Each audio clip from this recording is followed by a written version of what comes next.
আসসালামু আলাইকুম ওরহমতুল্লাহি ওবরাকাতু। নারে তাকবীর, আল্লাহু আকবার, নারে রিসালাত, ইয়া রাসূলুল্লাহ, আহলে সুন্নাত ওয়াল জামাত জিন্দাবাদ জিন্দাবাদ।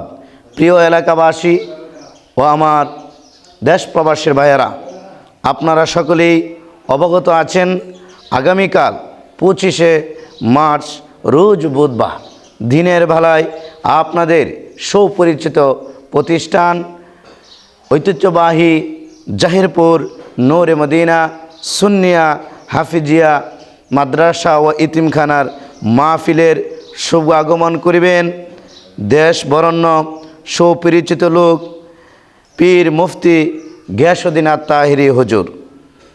এতে আপনারা দলে দলে যোগদান করিবেন এবং বিশেষ করে আপনাদের সকল দলের মানুষদেরকে আমি দাওয়াত করলাম মাহফিলের পক্ষ থেকে, মাদ্রাসার পক্ষ থেকে, এবং আপনাদের সকলের সহযোগিতা কামনা করি। আমি শাহ মোহাম্মদ শামসুল ইসলাম মঞ্জুরি, প্রতিষ্ঠাতা পরিচালক অত্র মাদ্রাসা।